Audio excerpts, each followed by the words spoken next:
When my daughter stood on stage and tearfully thanked her stepfather for paying everything, I felt my chest tighten. The receipts told a different story. $22,400 in tuition checks, $14,300 in housing deposits, $18,700 in books, supplies, and meal plans, plus another $12,600 in graduation expenses. All mine. My hands trembled as the applause echoed, my vision blurring with rage and humiliation. Heat burned through me, but I stayed silent, smiling tightly as though nothing had cracked inside me. A week later, silence became my weapon. Her car disappeared from the driveway, and her trust fund balance quietly reset to zero. Don't forget to subscribe to the channel and comment where you are watching from. The auditorium buzzed with restless energy, the kind that fills a room before something final and unforgettable happens. Students in their gowns shuffled nervously across the stage, while parents leaned forward in their chairs, cameras flashing like stars in the night. I sat quietly in the fifth row, hands folded tightly in my lap. My heart carried a weight no one else could see. When my daughter's name was called, I felt myself rise instinctively, clapping with everyone else. Pride surged through me in spite of everything, but it was laced with years of exhaustion. She walked across the stage, golden cords resting against her shoulders, her eyes glistening as if the world itself was hers to hold. The microphone crackled. She adjusted it with trembling fingers and looked out at the crowd. Her voice wavered, carrying just enough fragility to draw sympathy. "I want to thank my stepfather," she said, pausing as if to gather courage. "He's the reason I'm here today. He paid for everything." The words struck harder than any blow. My chest clenched so violently it was as if the air had been stolen from me. Around me, applause erupted like thunder, cheers bouncing off the walls, faces glowing with admiration for a man who had given nothing but his name. I sat still, forcing my lips into a smile that felt like glass about to crack. Nobody turned to look at me. Nobody remembered the checks I had signed, the nights I had gone without so she could have what she needed. Inside, humiliation gnawed at me. Outside, silence was my mask. The applause carried on, a wave that seemed endless. Camera flashes blinded me as parents leaned toward one another, whispering about how generous he must have been. What a fine man to raise another man's daughter and pay her way through college. Their praise burned hotter than any insult. On stage, my daughter's stepfather sat with his chest puffed. A satisfied grin stretched across his face. He clapped loudly, tilting his head just enough to catch the attention of those nearby. He wanted every eye on him, every compliment to land at his feet. My daughter glanced toward him, her expression filled with gratitude. She did not look my way. She did not even acknowledge that I was there. I swallowed hard, the lump in my throat thick as stone. My hands, resting on my knees, curled into fists beneath the program booklet. My heart begged me to stand, to shout the truth, to force the world to see who had carried the burden all these years, but my body remained still, chained by years of practice. Silence had always been my shield, and in that moment it became my prison. The crowd rose to their feet, some dabbing their eyes, others nodding in admiration at the supposed sacrifice of the man they believed to be her savior. Their voices echoed with words like remarkable and selfless, each one twisted deeper, reminding me that my sacrifices had no audience, no applause. I clapped with them, my palms stinging. My smile stayed frozen, fragile as a mask made of glass. But inside, something shifted. The humiliation that once left me hollow began to harden into something heavier, sharper, waiting for its time. Her words echoed in my head long after she stepped down from the microphone. He paid for everything. The sentence replayed like a broken record, each repetition scraping at the walls of my chest. I remembered the checks I had written, each one heavy enough to tighten my belt another notch. $22,000 for tuition, $14,000 for housing, $18,000 more for supplies, food, and books. Every number carved into my savings, my long nights of work, my future. I remembered the conversations with loan officers who turned me away, my pride swallowed as I pulled from retirement funds that were never meant to be touched. I remembered the quiet meals of cheap bread and soup, nights when I left the lights off to save what little I had left. And yet here I sat, invisible, while another man collected my applause. The people around me did not know. They leaned in closer to one another, voices filled with awe. "What a father figure," one woman whispered. "She's lucky to have him," another added. My fingers pressed into the program until the paper crumpled under the weight of my grip. I wanted to laugh, but the sound stuck in my throat. My silence tasted of iron. I kept clapping, steady and unbroken, as if joining their chorus could mask the storm inside me. But beneath the smile I wore like armor, something darker began to stir. The mask would hold for now. But masks can crack. The ceremony continued, each speech blending into the next. But I barely heard a word. My ears rang with the applause that still seemed to echo from her moment on stage. The crowd had moved on, but I had not. I sat frozen in the fifth row, my smile rigid, my body still playing the part of the proud father. When my daughter walked back to her seat, she brushed past me without so much as a glance. Her stepfather stood to pull her into an embrace, clapping her on the back like a man celebrating his own victory. The cameras turned toward them, capturing the image of a devoted family. I remained in my chair, invisible in plain sight. Around me, chairs creaked as others sat back down. A man behind me muttered, "That's real love, stepping up like that." The words pierced deeper than he could ever know. I lowered my gaze to my hands, noticing the faint tremor in my fingers. My palms stung from clapping, yet I kept going, as though rhythm could drown the ache inside me. I would not let them see me falter. Not here.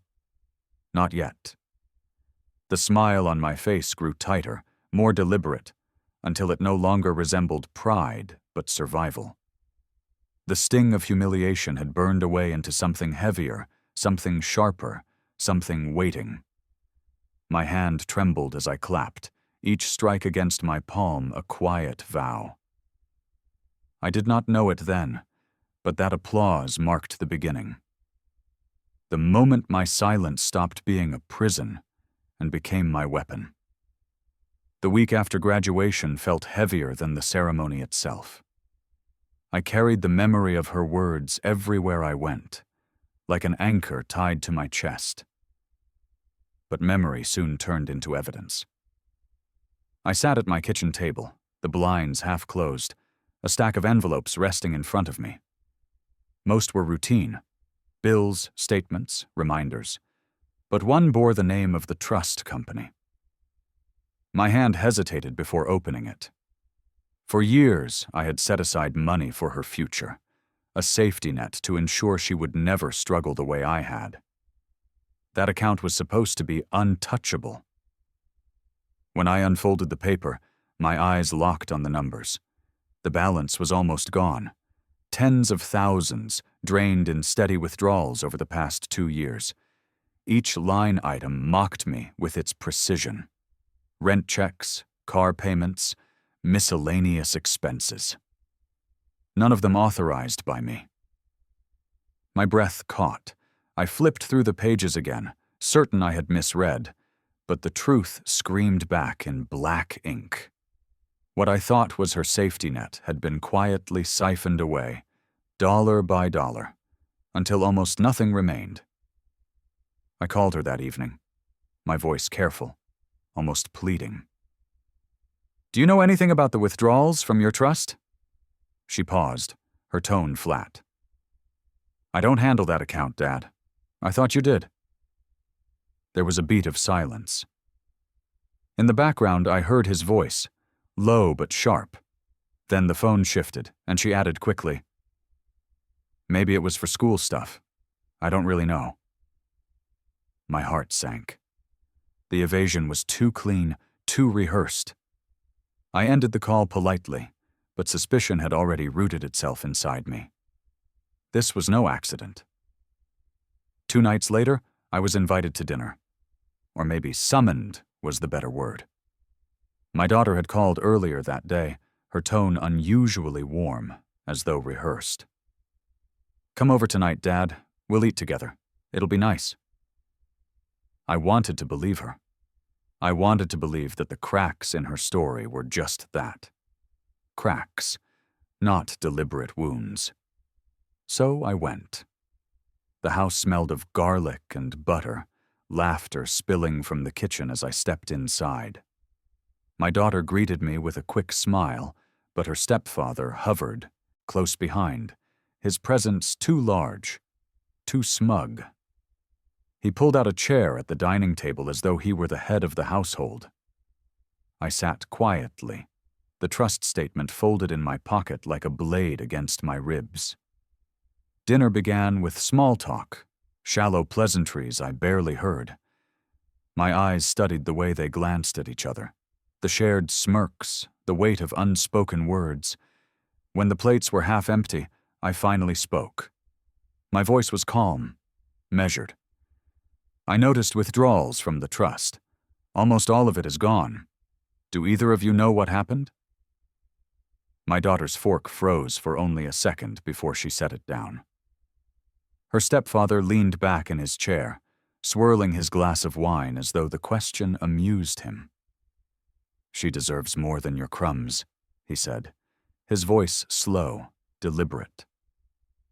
The room went silent. My daughter lowered her gaze, pretending to rearrange her napkin. He smirked, enjoying the weight of his words. To him, I was nothing more than a man sitting at a table he believed he owned, a man who had given everything only to be reduced to nothing. My chest tightened, but I didn't argue. I lifted my glass, took a slow sip, and nodded. On the surface, it looked like agreement. Inside, it was the first mark on a ledger I would never let them escape. I left their house that night with the taste of wine still bitter on my tongue. The words replayed in my mind as I walked to my car. "She deserves more than your crumbs." He had said it with such ease, as if stripping me of worth was as natural as breathing. I sat in the driver's seat for a long while, staring at the dashboard lights. My hands gripped the wheel, but I didn't turn the key. The humiliation pressed down heavy, but beneath it, something else had started to take shape. I thought of every deposit I had made, every sacrifice carved into my life so she could stand on that stage. Crumbs? Number what I gave was everything. What they took was more than money. It was my place as a father. The night air was cold when I finally started the engine. The streets were nearly empty, but my thoughts were loud. I drove in silence, tracing back every moment I might have overlooked, every time she brushed past my questions, every smile that felt more like a mask. At home, I spread the trust statement across the table once again. The withdrawals were too clean, too regular. Rent, car, miscellaneous. Not the language of a student, but the comfort of someone who knew the money would never run out. Until now. I traced the dates with my finger, noticing how each matched perfectly with her stepfather's expenses. His sudden purchase of a new car, their vacation photos from Florida, the home upgrades that seemed to appear overnight. My humiliation was no longer just pain. It was evidence.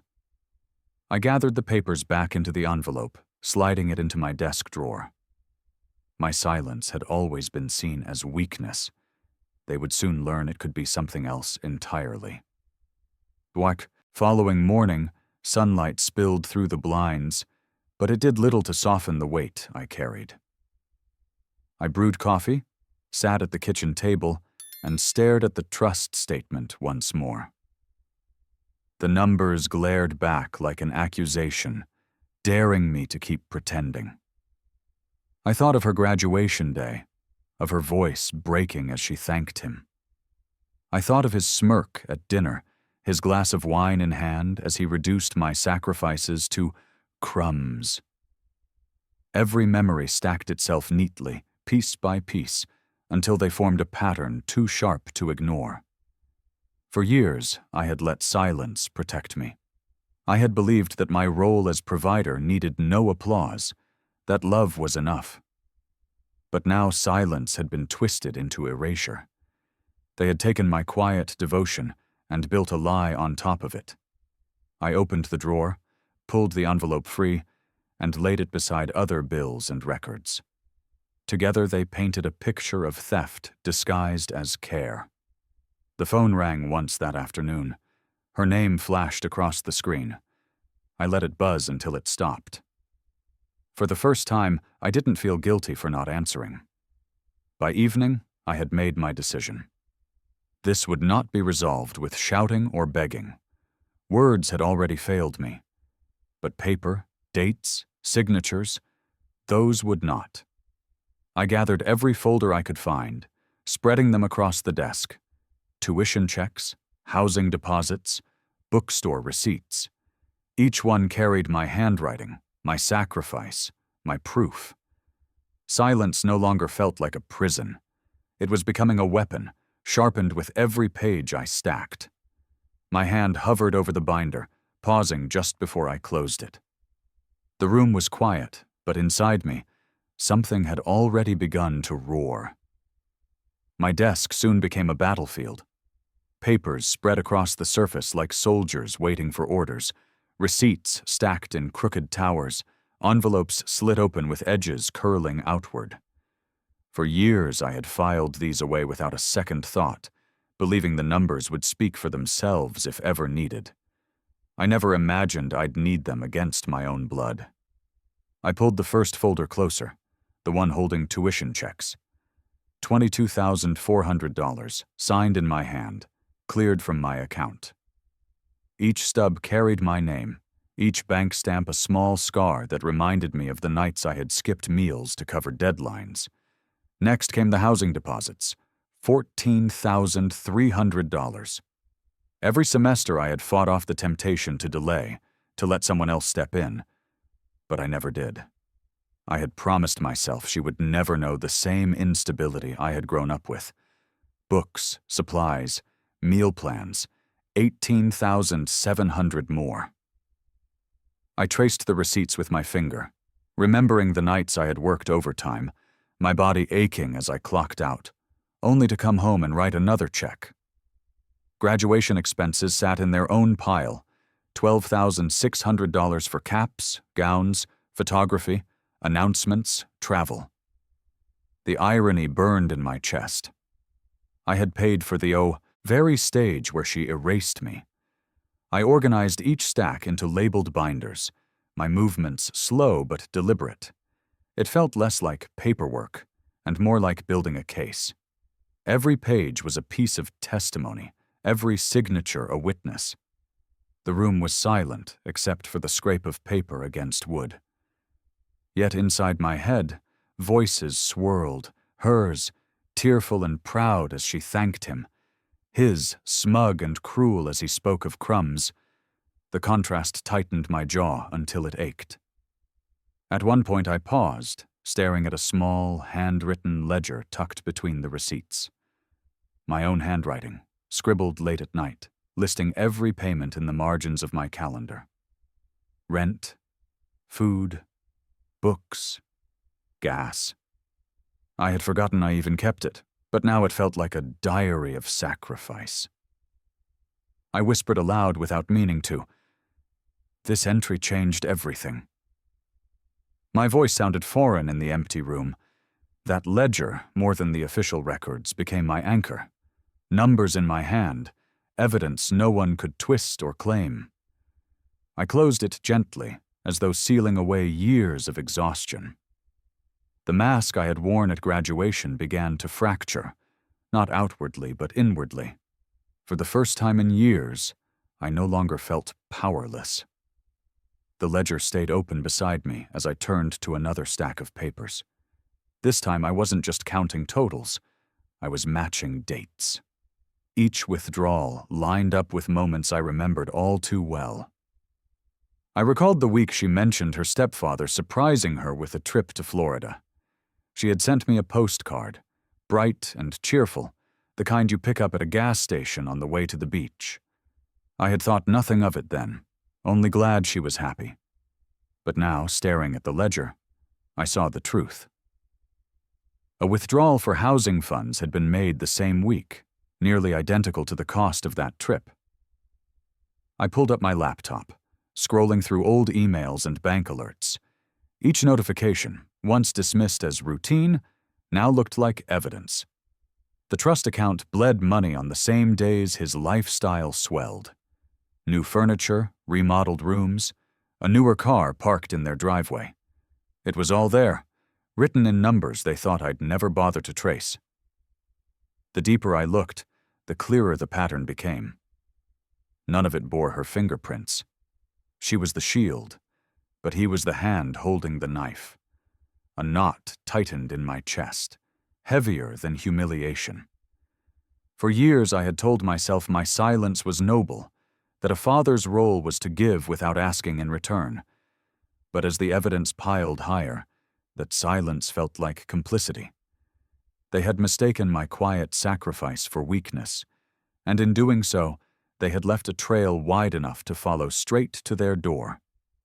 I sat back in my chair, the glow of the desk lamp casting long shadows across the papers. My daughter's smile from graduation day flashed in my memory, but now it carried a different meaning. Gratitude had been staged, a performance rehearsed to perfection. I whispered again, more to myself than anyone else. You thought I wouldn't see. For the first time in weeks, I felt the tremor in my hands still. The numbers didn't just sting anymore. They steadied me. I closed the laptop and began sliding each record into plastic sleeves, the kind used to preserve documents in court. This wasn't just my story anymore. It was becoming a case. I realized quickly that paper alone was not enough. Records were powerful, but they needed voices to echo them. So I began to move quietly, asking questions that seemed harmless on the surface. At the bank, I approached the clerk I had dealt with for years. She remembered me by name, remembered the long lines of checks I used to deposit for tuition and fees. I slid a copy of one of the trust statements across the counter, my voice low. Do you recall who made these withdrawals? Her eyes flickered to the page, then back to me. Not you, she said gently. She didn't offer more.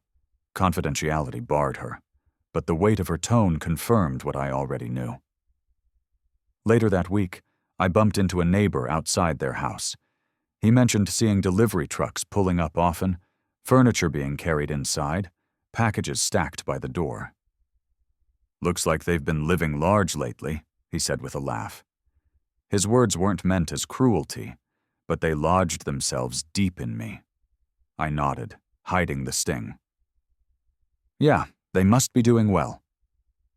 Inside, though, I added another line to my growing mental ledger. Old contacts from the university filled in more gaps. A bursar's office employee confirmed payments always came from the same account. Mine. Professors remembered me calling late at night to ensure deadlines were met. My presence, though unseen at her graduation, had been woven into every step of her education. Only now, it was being rewritten out of the story entirely. Each conversation added another stone to the wall I was building, piece by piece, until the shape of the truth could no longer be ignored. Back home, I filed every note, every statement, every detail into my binder. I began to see it less as a pile of paperwork and more as a shield, one I could raise when the time came. Silence had once left me erased, but now it made me dangerous. They had no idea I was watching, no idea their story was unraveling behind closed doors. By the end of the week, my dining table looked nothing like a place for meals. It was a command center. Binders lined the edges, labeled in thick black ink. Tuition, housing, supplies, graduation. Beside them, plastic sleeves shimmered under the lamp, each one holding a receipt, a stub, or a statement. I sat in the middle of it all, the silence of the house pressing close. For years I had given without keeping score, but here the score was written in plain numbers. And for the first time, I felt its weight shift in my favor. I opened the binder again, flipping through page after page until I reached the ledger. My handwriting stared back, raw and unpolished, but honest. Rent paid, books purchased, deposits made. I ran my finger along one line, remembering the overtime shift I had pulled to make it possible. The exhaustion had nearly broken me that night, yet here it was, reduced to a single digit in a column. The irony was bitter. My sacrifices had been invisible until now. Invisible on the stage, invisible at dinner. But within these pages, they shouted louder than any microphone. I leaned back, the chair creaking beneath me, and let the binder rest in my lap. The anger that once felt like a storm now pulsed like a steady drum. Controlled, focused, waiting. My phone buzzed on the table. Another message from her. Another attempt at casual words, shallow and sweet, as if nothing had been broken. I didn't answer. Not yet. Instead, I closed the binder slowly, pressing it shut with both hands. The sound was soft, but it carried weight, like the closing of a door that could never be opened again. For the first time since the graduation ceremony, I felt calm. Not because the pain had lessened, but because I finally held something they could not erase. I slid the binder across the table, its weight scraping against the wood, and whispered to myself, "This will speak louder than I ever could." The room was quiet, but the silence no longer belonged to them. It belonged to me. The first call came late at night, when the house was quiet, and the only sound was the hum of the refrigerator. I almost didn't answer, but the screen lit with her name, and habit overruled caution. "Dad," she began, her tone carefully measured, as if she were speaking to a fragile stranger. "I need to talk to you about money." My stomach tightened. She didn't ask how I was. She didn't ask if I had eaten or if I was sleeping well. Straight to money. "I know the trust isn't what it used to be," she continued, pausing for effect. "But we need help. Rent is due and you don't want me to lose stability, right?" Behind her words, I heard his voice, low and insistent, feeding lines into her ear. "You've always been the provider," she added. "You can't just stop now." For a moment, silence hung between us. The old version of me would have rushed to reassure her, to open my checkbook before the guilt had time to settle.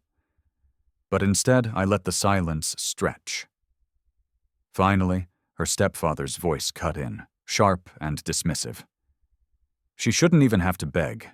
If you're a real father, you'll do what's right. Don't embarrass yourself by pretending otherwise." My jaw clenched, but I kept my tone calm. "I'll think about it," I said. It wasn't a promise.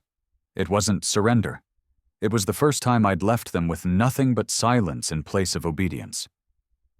When the call ended, I sat in the dark, the glow of the phone fading from my hand. Their voices echoed in my ears, each word intended to corner me. Yet instead of feeling trapped, I felt something else rising. Control. I didn't need to shout. My silence would be answer enough. The next attempt came during the weekend. My daughter called again, her voice softer this time, wrapped in practiced sweetness. "Dad, I hate putting you in this position," she began, sighing heavily. "But you know how hard life is right now. You don't want people thinking you've abandoned me, do you?" The words were calculated, each one dripping with guilt. "You were always there for me growing up," she continued. "Everyone knows you're reliable. If you pull away now, what will people say? They'll think you don't care." I could hear his hand in those lines. The stepfather's tone had always been one of control, bending reality until shame became a leash. "Your daughter depends on you," he called out in the background, voice sharp, meant to be overheard. "If you fail her now, you'll be nothing more than a bitter old man who walked away." I sat in silence, letting their words wash over me like cold rain. Once, I might have scrambled to defend myself, to insist that I did care. But defending myself only fed their story. Finally, I spoke, my tone steady, almost disinterested. "I'll think about it." The same line as before. Nothing more, nothing less.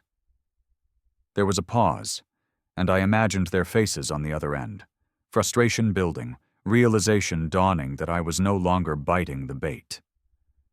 My daughter's voice cracked slightly. "Dad, please don't make me beg."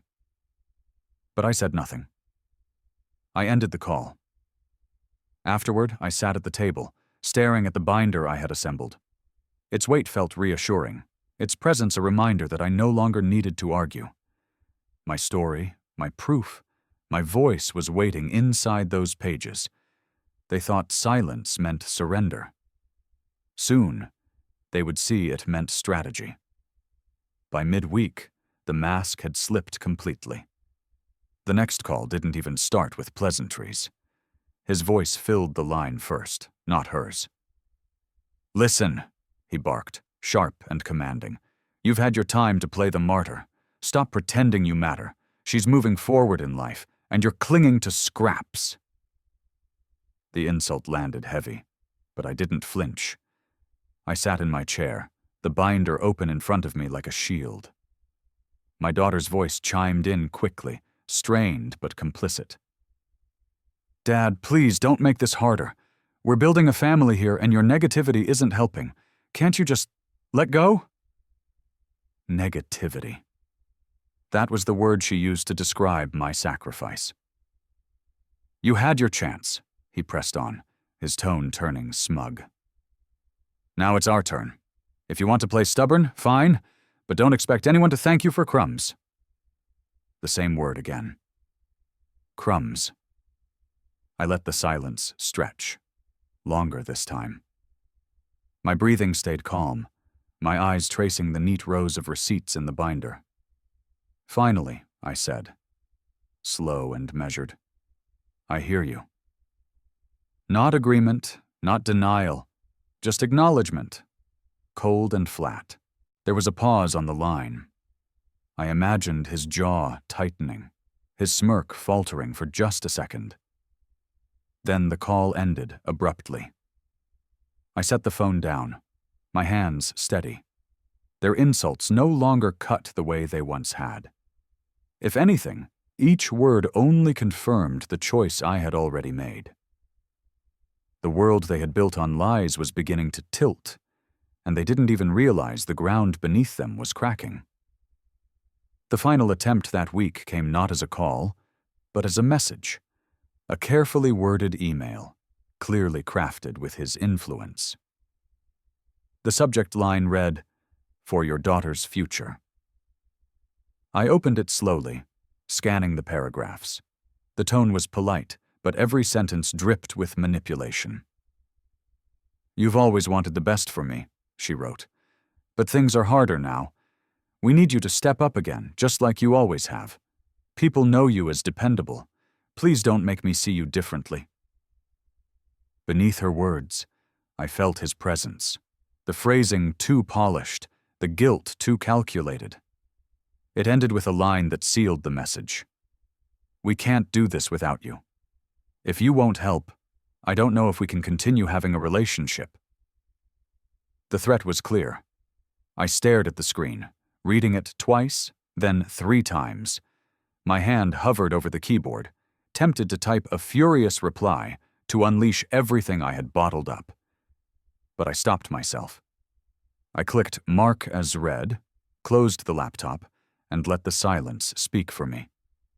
They wanted me defensive, desperate, begging for a place in her life. Instead, I gave them nothing.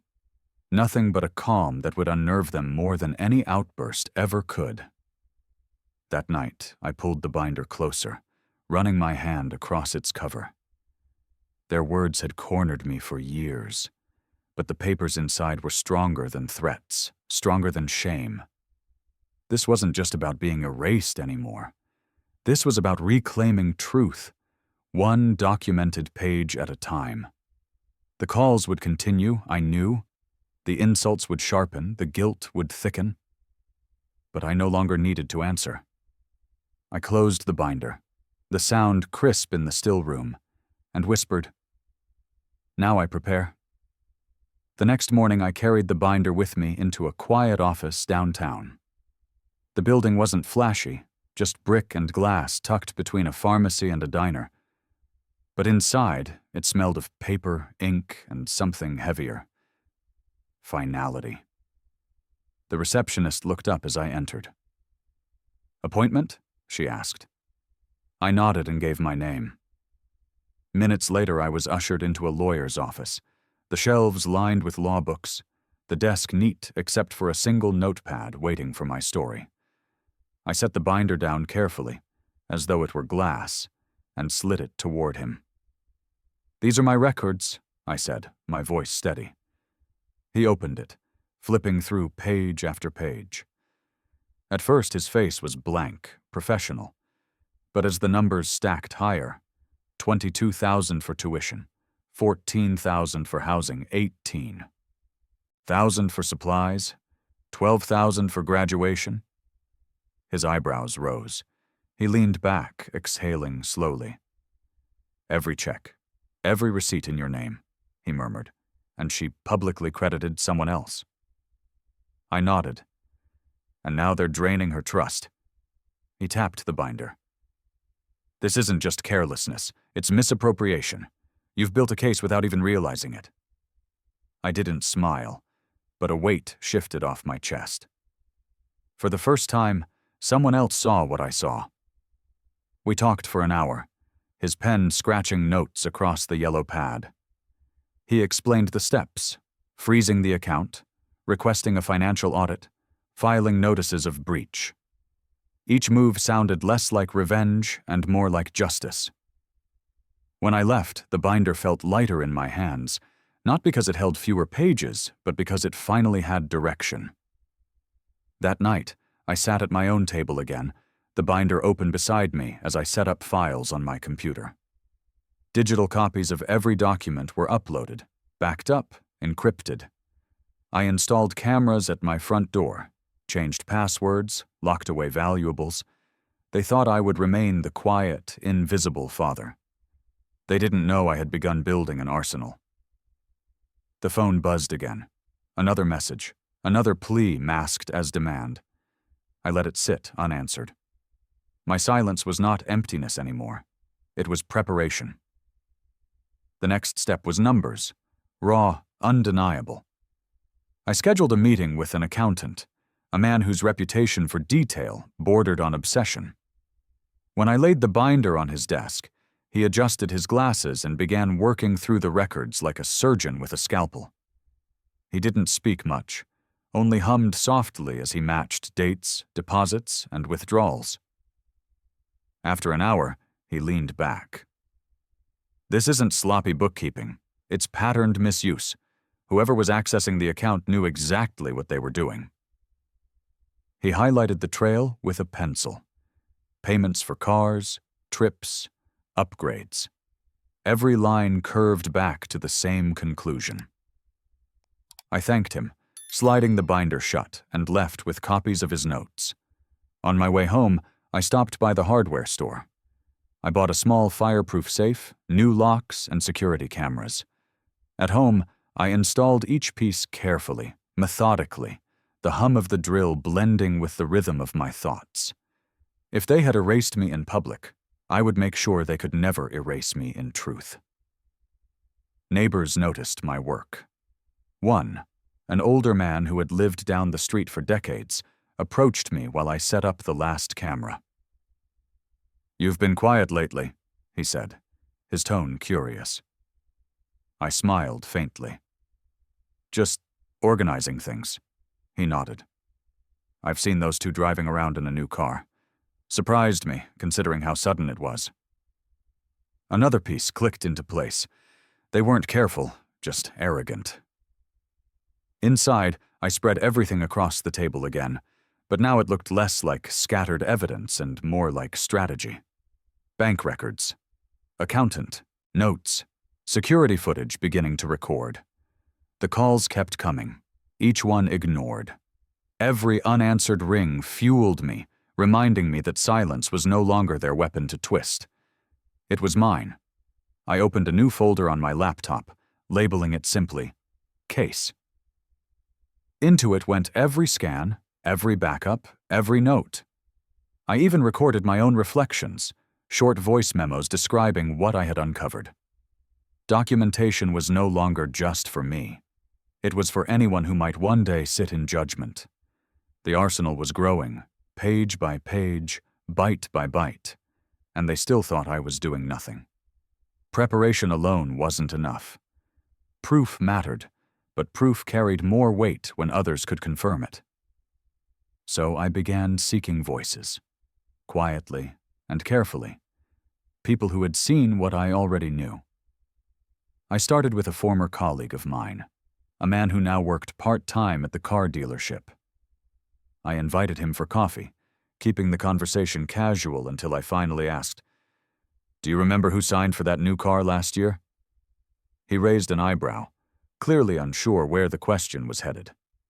After a moment, he nodded. "Funny thing, actually. He bragged about it, said it was a reward for all the sacrifices he'd made for the family. Swiped a card, barely looked at the price." The bitterness in my chest sharpened, but I kept my voice calm. "You're certain?" "Certain," he said firmly. Loud enough for half the showroom to hear. I thanked him, leaving with nothing more than a handshake. But inside, I carried another stone for my wall of truth. Later, I stopped at the university where my daughter had studied. Old faces recognized me, and one administrator, kind but cautious, spoke quietly as she pulled a file. "Every major payment came from your account. We never saw another name listed." It was confirmation I didn't need, but hearing it aloud still hit differently. By the time I returned home, the binder was heavier with new notes. Each statement, each recollection from others, layered strength onto my silence. That night, I opened the safe I had installed, sliding the binder inside along with the accountant's notes and my digital backups on a drive. The sound of the lock clicking shut was sharper than any word I could have spoken. I sat in the dark afterward, phone buzzing again with another call I ignored. Instead, I whispered into the quiet, "Every check they cashed will become evidence. Every lie will collapse under its own weight." It wasn't a threat. It was a promise. And promises written in silence are harder to erase. By the end of the month, my home no longer felt like a place of rest. It felt like a fortress. Cameras blinked quietly at the corners of the house. The safe sat anchored to the floor, and the shelves near my desk held labeled binders like soldiers standing at attention. Every detail had been preserved. Tuition checks, housing deposits, grocery receipts, university confirmations, witness accounts, accountant, notes. Even the dealership story sat written on a fresh page, signed and dated. I scanned everything twice, then once more, each file duplicated and stored on encrypted drives tucked away in separate places.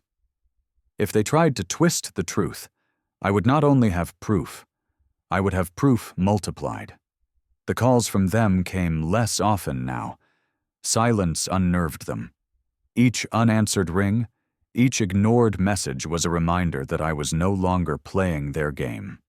One evening, I sat with the binder open across my lap, staring at the receipts I had touched 100 times before. But they no longer looked like sacrifices to me. They looked like weapons. Weapons they had handed me themselves by underestimating what silence could hold. I remembered his sneer at dinner, the words that had cut deepest. She deserves more than your crumbs.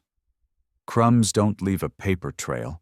Crumbs don't total tens of thousands of dollars in black and white records. Crumbs don't fill binders that could crush a table. My silence had always been their shield, the thing that kept their lies unchallenged. Now, it was my blade. I closed the binder carefully, the click of the rings snapping shut, echoing through the quiet room. I placed it back into the safe, resting my palm on the cold steel before turning the key. Outside, laughter drifted faintly from a neighbor's house. Life went on as normal, and no one knew the storm gathering behind my walls. But soon, the community would see. Soon, silence would not only protect me, it would expose them. I whispered to myself as I turned out the light. The stage they built on lies is already cracking. The house fell into darkness, but my resolve burned steady. The first crack appeared at a neighborhood gathering. It wasn't meant to be formal, just a cookout in the cul-de-sac, the kind of evening where kids ran across lawns and adults stood in circles with paper plates. I kept mostly to myself, standing near the edge, when I overheard two women talking just a few feet away. "Did you hear about the graduation?" one asked, her voice bright with curiosity. "She thanked him for paying everything. Isn't that sweet?"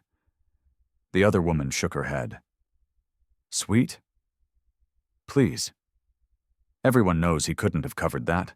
I saw him at the dealership bragging about how he didn't have to pay for school because someone else was footing the bill. He even laughed about it." The words hit me like a spark to dry wood. Someone else had seen it. Someone else knew. Later that night, a man from down the street approached me quietly. "I don't want to get in your business," he said, "but people are starting to wonder. They know you were the one always working late, always cutting corners to support her. Folks notice more than you think." His words lingered long after the gathering ended. For years, I had felt invisible, erased. But invisibility was fading. The community was beginning to connect the dots I had carefully stacked, in silence. The stepfather's story, once polished and glowing, was starting to look like a lie under the streetlights. A week later, I noticed the shift at church. It was subtle at first, side glances, hushed conversations that stopped when they walked in. My daughter and her stepfather took their usual seats near the front, but the warmth that once followed them was gone. After the service, I lingered in the back, listening as people gathered in small groups. One man whispered, not quietly enough, "Funny how he strutted around like he paid her way, but everyone knows where the money really came from." Another voice answered, sharper, "I heard he drained her trust. That kind of money doesn't just vanish." I watched them exchange stiff smiles, pretending not to hear. Her stepfather's jaw tightened, his arm stiff at her side. She looked down, avoiding the stares. For years, they had lived comfortably in the glow of a story where I was the ghost, the background. But the glow was dimming. People were starting to ask questions, and questions are harder to silence than applause. As I stepped outside into the sunlight, someone I barely knew stopped me. "You've been quiet," she said softly. "But quiet doesn't mean absent. Folks are starting to see that now." Her words stayed with me. For once, silence wasn't just my weapon. It was becoming my witness. It didn't take long for the whispers to spill into the open. One afternoon at the grocery store, I turned down an aisle and saw them ahead. My daughter and her stepfather. Their cart was half full, but their expressions were empty, tense. As they reached the checkout, the cashier, a young man who had grown up in the neighborhood, smiled politely. But then his voice carried farther than he likely intended. "Didn't your dad cover all your college stuff?" he asked innocently. "I remember seeing him in here buying those bulk study supplies all the time." The silence that followed was thick. My daughter's face flushed crimson, and her stepfather let out a laugh that sounded more like a bark. "You must be mistaken," he snapped, shoving a credit card onto the counter. The cashier shrugged, unconvinced. People in line shifted uncomfortably, their eyes moving between the three of us. I stood a few feet away, pretending to scan the shelves. But inside, I felt the shift. They had lived on applause and approval, but now every interaction was turning into a mirror reflecting the truth. Their story was breaking, piece by piece, and I didn't have to say a single word. When they stormed out of the store, heads down, the weight of their silence followed them like a shadow. The breaking point came at a community fundraiser. Families gathered in the school gym, tables stacked with baked goods and raffle prizes. It was the kind of event where everyone knew everyone, where reputations mattered more than the money raised. When my daughter and her stepfather walked in, the room shifted. Conversations dipped, then started again in hushed tones. People smiled politely, but the warmth was gone. A volunteer at the ticket table asked cheerfully, "Are you two here together? Or will your father be joining you?" Her eyes flicked toward me, standing only a few steps away. The stepfather stiffened. "I'm the one who takes care of her," he snapped. His voice echoed too loudly in the gym, drawing stares. Someone near the bake sale counter muttered, "Not what the bank records show." The words were soft, but they carried. Heads turned. My daughter's face crumbled, her smile faltering as she tugged at his sleeve. He forced a laugh, brittle and sharp, but it did nothing to mask the truth spilling into the open. For the rest of the evening, they stayed on the edges of the crowd, isolated. The same community that once clapped for them now watched with suspicion, whispers curling through the air like smoke. I said nothing. I didn't need to. The silence I carried had spread, and it was doing the work for me.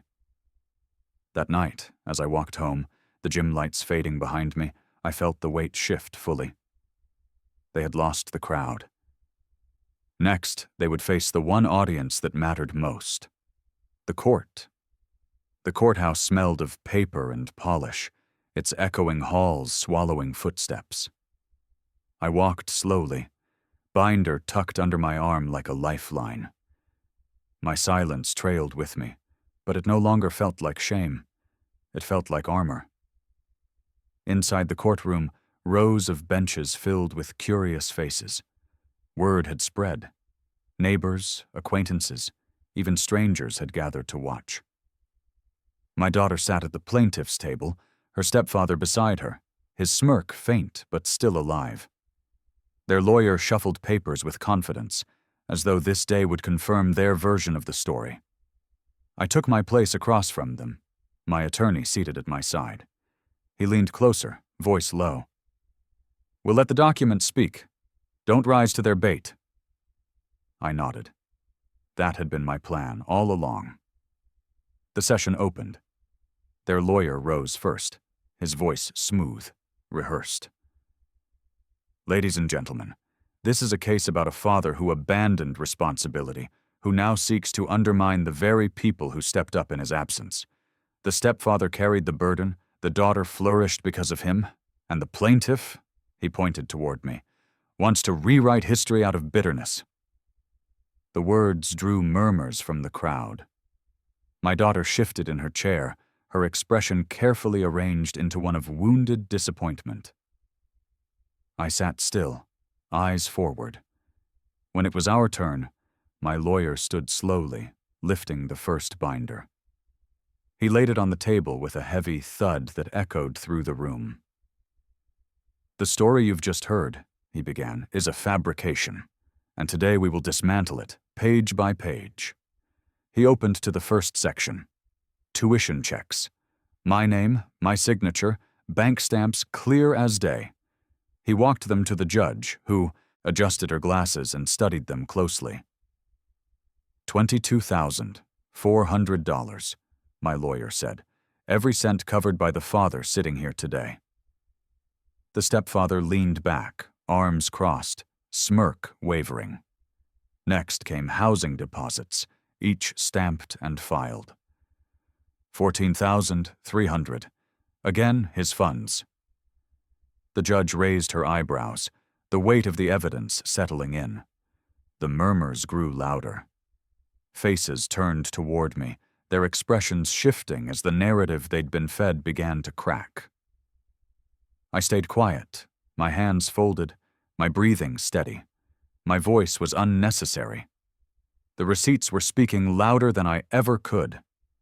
The courtroom grew warmer as page after page slid across the judge's bench.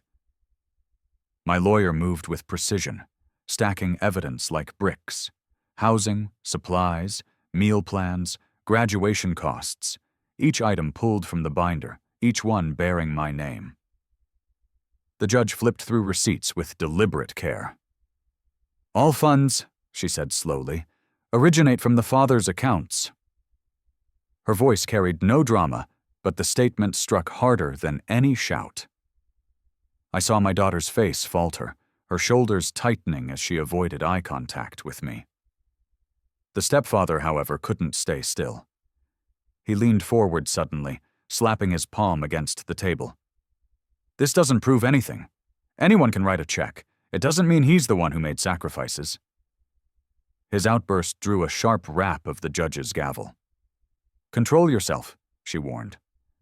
My lawyer remained calm, almost amused. He held up the ledger, my handwriting, worn but legible. "Not just checks," he said. "Personal notes, dates, overtime shifts, sacrifices documented in real time. This is not a fabrication. This is a father's record of what he gave." The judge accepted the ledger, scanning its pages. Her eyes lingered longer this time, the raw honesty of the scribbled entries cutting deeper than polished statements. The stepfather scoffed, forcing a laugh that fell flat. "So he kept a diary of how much he wanted to look good. That doesn't change who really raised her." My lawyer didn't answer with words. Instead, he opened the next binder and produced university records confirming every payment was linked directly to my account. The bursar's office had stamped each transaction. "Tell me again who raised her?" my lawyer asked, his tone calm but sharp. The silence that followed was heavier than any argument. From the benches, a whisper floated across the room. "He lied to everyone." Another voice followed. "All this time, it was the father." My daughter lowered her head, her hands clenched in her lap. For the first time, the stepfather's confidence slipped. His smirk twisted into something smaller, something closer to panic. I sat motionless, heart steady.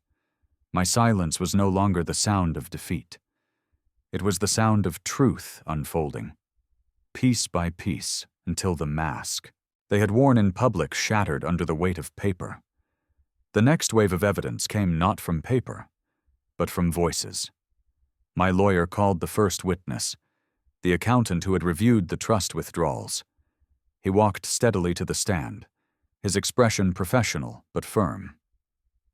Under oath, he explained the pattern, consistent withdrawals aligning with luxury expenses, vacations, and a new car. It was not the daughter spending, he concluded. It was misuse, strategic, deliberate misuse. The judge nodded, taking notes. The stepfather shifted in his seat, jaw clenched. He whispered furiously to their lawyer, but the damage was already taking shape. The second witness was a neighbor. She stepped forward nervously, clutching her purse. "I saw delivery trucks," she said softly. "Furniture, packages, upgrades. It didn't match what they claimed. And I know who was working late nights to cover her tuition. It was him." She pointed directly at me. Gasps rippled across the benches. My daughter's face crumpled further, shame written across every line. The stepfather couldn't hold back. He stood abruptly, his voice rising. "This is ridiculous. None of these people know what it takes to be a real father. I was there in the house. I made the rules. He just threw money at her and disappeared." The judge's gavel cracked against the desk. "Sit down. One more outburst and I will hold you in contempt." He sank back into his chair, but the bravado was gone. Finally, my lawyer played the recording of a university official confirming, "Every major payment came from the father's account. We never received funds from anyone else." The courtroom was silent. Not the silence of uncertainty, but of realization. The story they had crafted for years was dissolving in front of everyone. From the corner of my eye, I saw familiar faces. Neighbors, colleagues, people who had once believed the lie. Now their expressions had shifted. Where there had been doubt, there was recognition. Where there had been applause for him, there was quiet respect for me. I didn't gloat. I didn't smile. I sat still, hands folded, allowing the silence to do what it always had: carry the weight. The judge leaned forward, her tone final. "What we have here is clear financial evidence, corroborated by testimony. The narrative presented by the stepfather does not hold against the facts." Her words struck like a gavel, even before she raised it again. The smirk that had once owned every room was gone. In its place sat a man unraveling, stripped of the applause he had stolen. The judge shuffled through the final stack of papers, her pen scratching notes across the margin. The courtroom was still, every breath drawn tight, as if the walls themselves were waiting for her verdict. She spoke slowly, deliberately. "The evidence provided leaves no room for doubt. Tuition, housing, supplies, graduation costs, all were funded directly by the father. The trust withdrawals, however, were mishandled, diverted for purposes unrelated to the beneficiary's education. This constitutes misappropriation of funds." Her gaze shifted toward my daughter. "You are not the primary offender here, but you allowed a falsehood to stand. Publicly crediting another man for sacrifices you knew came from your father's hand is deeply troubling." My daughter's lips trembled, but she said nothing. The judge's eyes then cut to the stepfather. Her voice hardened. "Your conduct, both financial and personal, is indefensible. The court orders restitution of the misused funds and immediate removal of your access to the trust. Further investigation into your handling of assets is warranted." Gasps rippled across the benches. The stepfather lurched forward, his voice desperate. "This is a setup. He's twisting everything." The gavel slammed down. "Enough." The judge's tone left no room for argument. "This matter is settled. The receipts tell the story." Those last words echoed like thunder in my chest. My lawyer closed the binder, sliding it back toward me. "You don't need to say anything," he whispered. "They've already spoken for you." I looked across the room. My daughter's face was pale, her eyes shimmering with unshed tears. The man who had stolen my place sat stiff and silent, the arrogance drained from him at last. Around us the crowd murmured, no longer on their side. Neighbors who had once clapped for them now whispered truths I had carried alone for years. I remained still, hands folded, my breathing even. Silence had carried me here. Silence had built my arsenal, and silence had won. As the gavel struck one final time, closing the session, I rose. No words, no glance back. I simply walked out of the courtroom with the binder tucked under my arm, not as a weight, but as proof of what silence, patience, and truth could achieve. Outside, the air felt sharper, cleaner. For the first time in years, I could breathe without the heaviness of being erased. The fight was not mine anymore. It was theirs. Their debt, their shame, their unraveling. My silence had become their collapse. The fallout was immediate. News of the judgment spread faster than I expected. Within days, whispers turned into conversations, and conversations turned into stories that circled the neighborhood, the church, the community gatherings. People who had once praised my daughter and her stepfather now spoke with shaking heads. Imagine taking credit for something you didn't do. He stole from her trust? How shameless.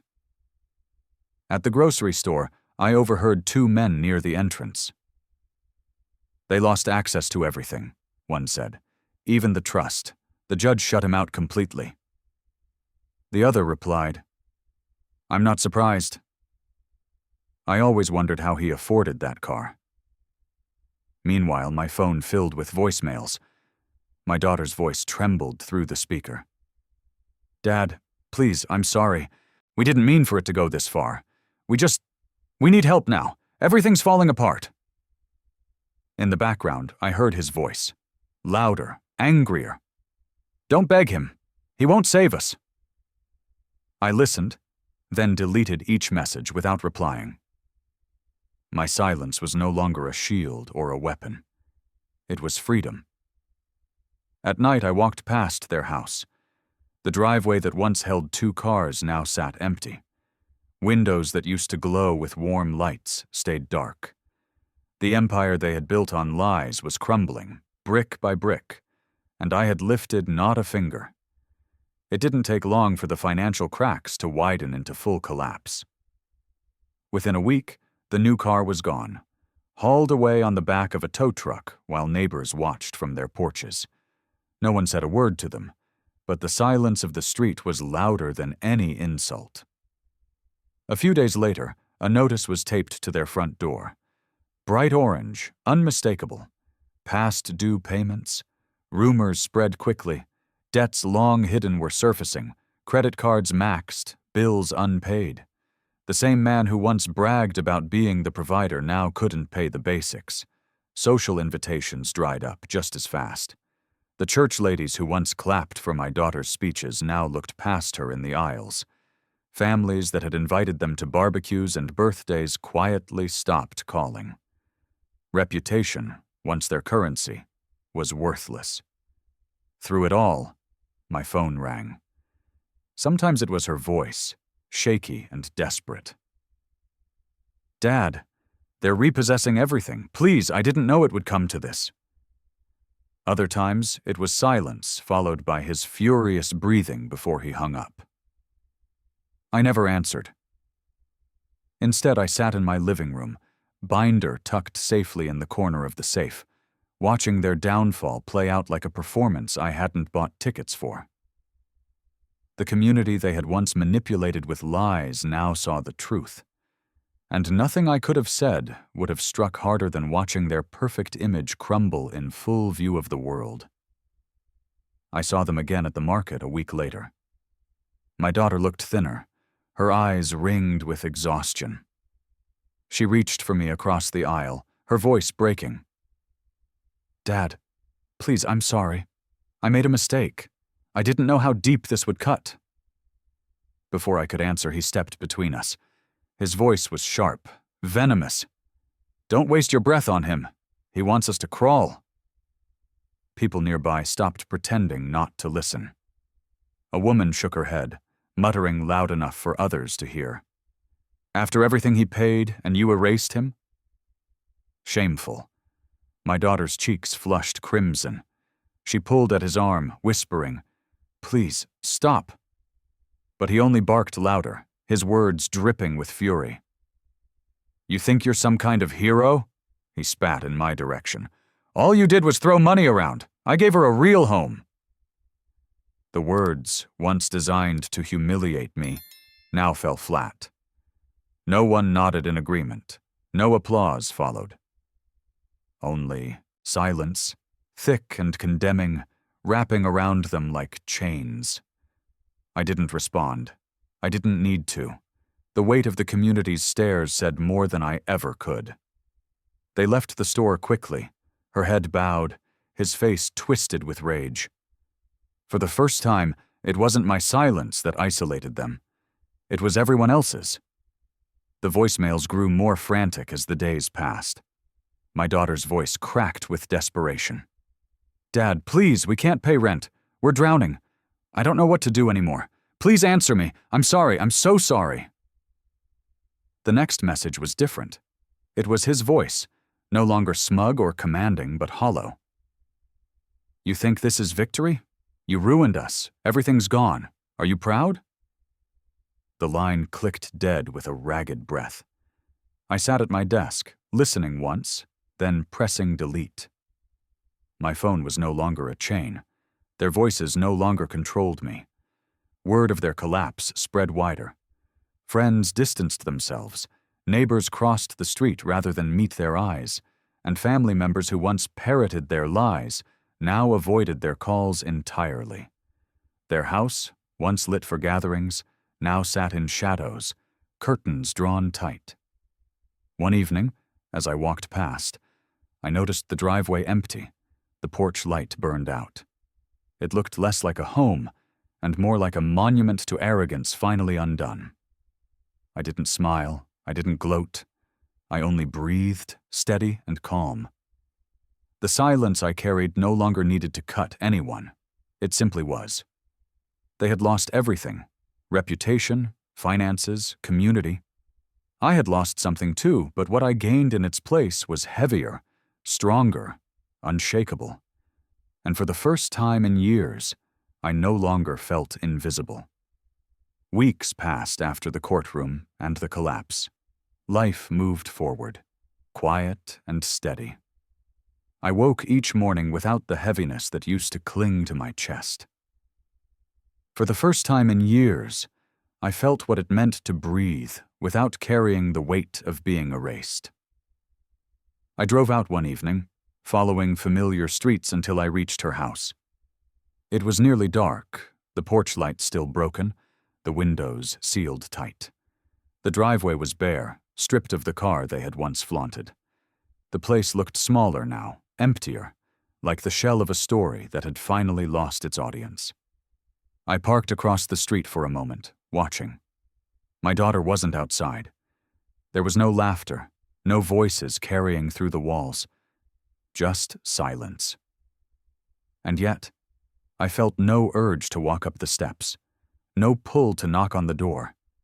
The need to prove myself, to fight for recognition, had drained from me with every receipt, every ruling, every unanswered voicemail. I whispered into the quiet car, "It's not my burden anymore." The words didn't taste bitter. They tasted like freedom. I shifted the car into drive and pulled away, the house fading in my rearview mirror. The chapter of humiliation and theft was closed, sealed not by rage, but by silence. In the quiet of my home, I began to notice the absence of noise. Not the kind that fills rooms with voices or footsteps, but the absence of their demands, their manipulations, their constant need for more. The silence felt new, different. It no longer weighed on me like a punishment. It no longer pressed me into invisibility. I thought back to the graduation ceremony, to the sting of her words on stage. Back then, silence had been my prison, the mask I wore so the world wouldn't see me break. Later, silence became my blade, sharpened with every receipt, every page filed away. It struck harder than any speech, cutting through lies until the truth stood exposed. And now, silence had shifted once again. It had become my peace, a steady rhythm in my life, unshaken by their downfall. I no longer needed their recognition. I no longer needed applause. What I had instead was something quieter, something stronger. The knowledge that I had given, that I had endured, and that I had walked away with dignity intact. Their collapse was not my victory. It was their consequence. My victory was simpler. I had reclaimed myself. I closed my eyes one evening, letting the stillness fill the room, and whispered, "Silence, once my wound became my weapon. Now it is my freedom." The days began to take on a different shape. I no longer measured time in bills, in sacrifices, in unanswered demands. Instead, mornings stretched into walks along quiet streets. Afternoons passed with books I had put off for years. Evenings ended in the steady rhythm of peace. For the first time, my life was mine alone. I no longer checked my phone for missed calls. I no longer scanned my mailbox with dread. Each empty screen, each simple envelope felt like a gift, proof that their hold on me had ended. Neighbors greeted me differently now. Not with pity, not with suspicion, but with a kind of respect. One man stopped me on the sidewalk. "I'm glad the truth came out," he said softly. "You deserved that." I only nodded because words weren't needed. At night, I sometimes thought about my daughter. The face she wore at graduation. The silence she carried when the lies unraveled. I couldn't change her choices. I couldn't erase the wounds. But I could step out of the shadow they cast. And I had. Dignity didn't come from their recognition, their applause, or even their regret. It came from surviving the betrayal without becoming like them. I had walked through humiliation, gathered every receipt, faced their lies in court, and emerged not bitter, but whole.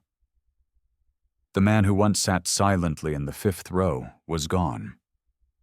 The silence I carried now belonged to someone stronger. One evening, I drove out to the edge of town, where the lake stretched wide and still. It was a place I hadn't visited in years, back when life felt too crowded with responsibilities to allow for quiet. Now, I stood on the shore, the wind brushing against me, the water catching the fading light. I thought about everything that had led here. The applause that drowned me, the insult at dinner, the ledger that steadied my hands, the courtroom where the truth finally spoke. Every stage of silence had reshaped me, carving away what was weak, sharpening what was left. I didn't hate them anymore. Hatred would have tethered me to their downfall, chained me to a house already in ruins. No, what I felt instead was release. I breathed in the cold air, letting it fill my chest, and for the first time in years, I felt whole. The betrayal no longer defined me. The receipts no longer haunted me. The silence I once carried like a wound had become something else entirely. I whispered into the open air, not for anyone to hear, but because it was true. Silence, once my wound, became my weapon. Now it is my peace. The words drifted across the water, fading into the horizon. I turned, walking back toward the car with steady steps. No weight followed me, no shadow clung to my back. For the first time in a long time, I wasn't leaving something behind. I was moving forward. If you like this story, please like this video, subscribe to the channel, and share your impressions of this story in the comments. To listen to the next story, click on the playlist now showing